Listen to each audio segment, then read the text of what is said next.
Vous intéresse, c'est de faire connaître Marie-Madeleine. Tout à fait. Alors, quand est-ce que vous avez découvert la foi?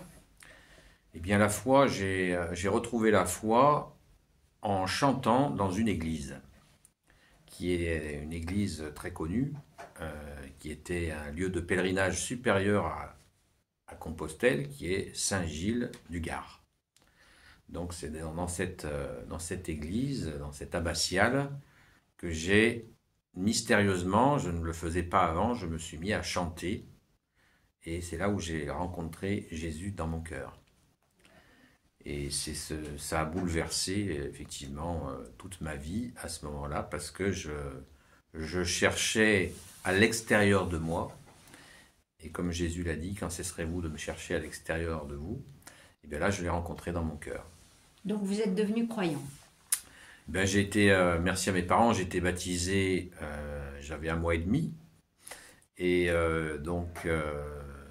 mais ma foi, elle a subi, elle n'était pas très active, hein.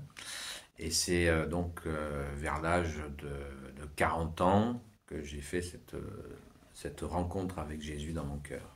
Mais alors, vous avez rencontré Marie-Madeleine aussi? Alors ça, c'est beaucoup plus tard. J'ai rencontré Marie-Madeleine après, il y a 10 ans, j'ai fait ma confirmation, hein, que j'invite vraiment les gens à le faire. Et après ma confirmation, en 2016, un matin de Pâques, j'ai effectivement rencontré Sainte Marie-Madeleine, et dans un rêve, dans un rêve qui était vraiment un rêve très très fort. C'était pas un rêve simple, c'était un rêve où je me suis senti vraiment, j'étais chez moi et je me suis senti transporté à la Sainte-Baume. Alors je peux expliquer ce rêve peut-être. Bien sûr. Et dans ce rêve, j'ai vu donc l'étoile du berger. En dessous, j'ai vu un aigle qui tournait. Et j'ai vu un aigle qui tournait, j'ai pensé immédiatement à l'évangile de Saint Jean, qui est symbolisé par l'aigle. Et ensuite, j'ai vu cette forêt de la Sainte-Baume là, qui monte et qui lèche les falaises. Et ces arbres majestueux ont commencé à onduler et se sont transformés en cheveux de Sainte Marie-Madeleine. Et là, mon rêve s'est arrêté, ce rêve où je me suis senti vraiment présent à la Sainte-Baume, je me suis senti revenir chez moi. Et là, j'ai vu Sainte Marie-Madeleine au tombeau. Et elle s'est mise à crier ce qu'elle a crié au tombeau à la résurrection de notre bien-aimé Jésus, Rabouni, pour ceux qui ne le savent pas, ce qui veut dire maître. Voilà. Et là, mon rêve s'est arrêté là. Donc, j'en ai déduit que Jésus me demandait d'aller à la Sainte-Baume.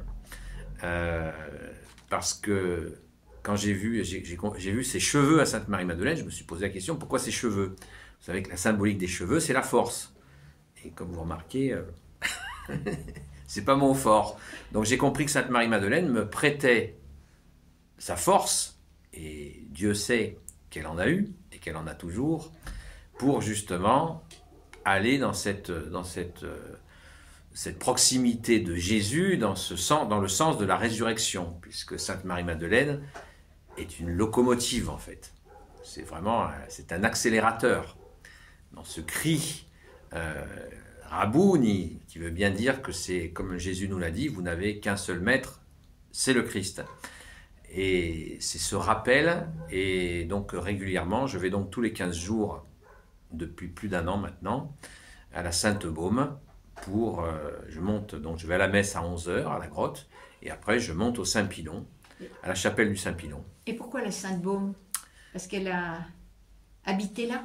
Eh bien, la tradition dit que Sainte Marie-Madeleine a séjourné 30 ans, certains disent à la grotte, moi je dirais qu'elle a séjourné 30 ans dans la région, puisque en tant que premier témoin de la résurrection, il est évident qu'elle a circulé, qu'elle a pèleriné aux alentours, et on sait qu'elle était avec un grand ami à elle, et Jésus envoyait ses disciples par deux, qui était le fameux Saint-Maximin.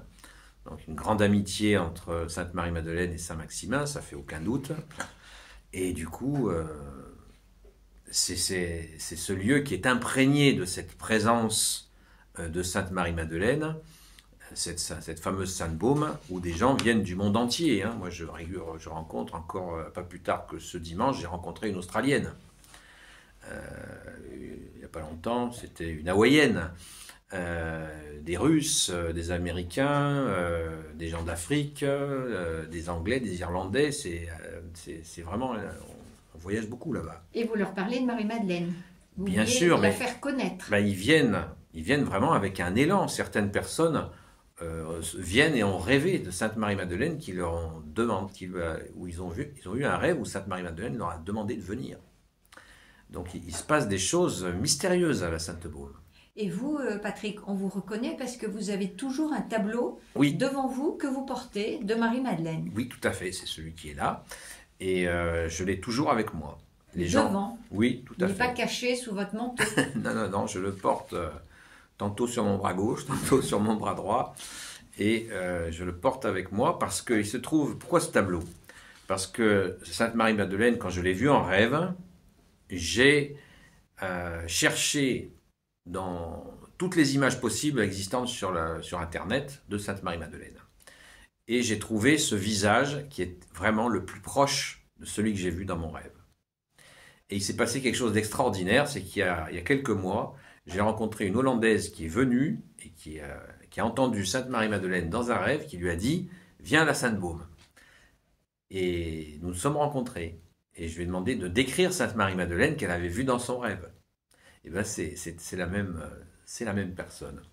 Donc ça a été vraiment une confirmation extraordinaire de ce rêve que j'ai eu. Alors décrivez-la nous.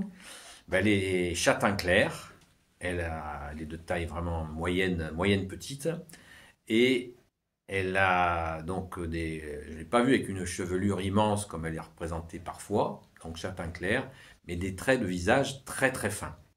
Elle était très belle. Et effectivement, elle est très belle, ça fait pas de doute. Alors vous voulez la faire connaître? Mais bien sûr, je veux la faire connaître, mais il faut bien se comprendre que Sainte Marie-Madeleine, quand on cherche à faire connaître Sainte Marie-Madeleine, eh bien, nous faisons connaître Jésus. Parce que Sainte Marie-Madeleine ne veut pas attirer qui que ce soit à elle. Elle est humble. Elle est très humble et elle nous pousse vers Jésus, tout le temps. Elle ne veut absolument pas que l'on en fasse une déesse. C'est une grande sainte, elle a servi de modèle à de nombreux saints. Sainte Thérèse d'Avila ne s'en est pas cachée, elle avait pris exemple sur Sainte Marie-Madeleine, surtout sur sa ténacité. C'est la ténacité, Sainte Marie-Madeleine. D'ailleurs, le mystère non résolu, c'est pourquoi Jésus n'a pas choisi sa Sainte Mère pour se montrer ressuscité en premier, pourquoi il n'a pas choisi son disciple préféré Saint Jean. Il a choisi Sainte Marie-Madeleine. C'est bien qu'il y a quelque chose là qui est du domaine de la résurrection qu'il nous faut entendre. On fait la petite virgule musicale. On est à 8 minutes 50. Ça y va. Et on a encore plus que 4 minutes. Hein. Patrick, donnez-nous le message que Jésus a annoncé à Marie-Madeleine après la résurrection, quand il était en face d'elle. En face d'elle, il lui a dit cette phrase absolument fantastique, « Va prévenir mes frères ». Alors ça, c'est ce moment, c'est pour ça qu'on a appelé Sainte Marie-Madeleine l'apôtre des apôtres, puisqu'elle a été prévenir les saints apôtres. Et cette mission, il a donné cette mission à Sainte Marie-Madeleine, sachant qu'on sait que le soir de la résurrection, il s'est déplacé lui-même pour aller rencontrer les apôtres au Cénacle. Du coup, Sainte Marie-Madeleine elle a été remplir sa mission, mais on sait que, hélas, ils ne l'ont pas cru. Alors, double responsabilité pour nous, puisque nous connaissons maintenant ce qui s'est passé après, donc nous pouvons effectivement l'accueillir pour annoncer cette résurrection et croire que cette relation avec Jésus est possible. Donc son message est pour nous. Oui, ce message est pour nous, pour croire que nous pouvons relationner avec Jésus. La phrase la plus répandue dans l'Évangile, c'est « Le royaume des cieux s'est fait proche ». Et c'est Jésus qui est ce royaume des cieux qui s'est fait proche. Donc, il nous appartient de vraiment rencontrer Jésus, lui demander à le rencontrer dans notre cœur. C'est le sens de la crèche que nous vivons en ce moment, veille de Noël. C'est que la crèche extérieure, c'est une très belle tradition, magnifique, alléluia, mais il nous faut absolument, à l'intérieur de nous, accueillir ce cœur à cœur avec Jésus, le plus vite possible. Et Marie-Madeleine nous pousse. Et Marie-Madeleine nous aide à choisir, aller dans ce cœur à cœur avec Jésus, puisque elle est vraiment ce modèle de cœur à cœur avec lui. Elle ne l'a jamais lâché. Patrick, en dehors de monter avec votre tableau au Saint-Pilon à la Sainte-Baume, que faites-vous pour faire connaître cet amour et ce message de Marie-Madeleine? Mais je suis sur un réseau social qui s'appelle TikTok, avec un nom justement qui est très précis, qui est Seul Jésus sauve. Et je suis tous les soirs à 20h30, de 20h30 à 22h30, dans un dialogue avec ceux qui le souhaitent pour avancer dans la foi. Alors bien sûr avec Sainte Marie-Madeleine, chaque matin je lis l'évangile du jour et je fais un commentaire sur l'évangile du jour. Ça dure 10 minutes et tous les soirs de 20h30 à 22h30, j'échange avec ceux qui le souhaitent. Et vous êtes très écouté? Eh bien, ça aussi entre 20 50 personnes par soirée. Des fois, mais ça change tout le temps. Hein. Les compteurs, ils bougent tout le temps. Des fois, ça va un peu plus haut. Mais nous avons des échanges, des beaux échanges et surtout des moments de prière. Ça, c'est très important parce qu'il y a des gens qui souffrent, qui passent. Et on n'est pas là à faire uniquement de la théorie. On fait ce que Jésus nous a demandé. Aimez-vous les uns les autres, comme le bon samaritain. Voilà. Donc Patrick, pour vous, Marie-Madeleine mène à Jésus et elle est forte. Elle a cette force, elle a cette ténacité pour nous mener à Jésus, tout à fait. Voilà. Elle est discrète et très efficace. Elle a du Saint-Joseph. Discrétion et grande efficacité pour nous amener vers Jésus. C'est une locomotive? Une locomotive 100%. Et elle nous pousse? Oui, elle nous pousse vraiment avec discrétion, mais et vraiment dans cette régularité, parce que vous savez que les deux qualités que Jésus préfère sont la fidélité et la constance. Et Sainte Marie-Madeleine nous pousse vraiment à développer ces deux qualités essentielles. Sinon, comme dit Jésus, on est quelqu'un d'un instant et ça ne mène à pas grand-chose. C'est dommage. Eh bien, merci, Patrick. Avec plaisir. À bientôt. Au plaisir. Au revoir. Super. À très vite.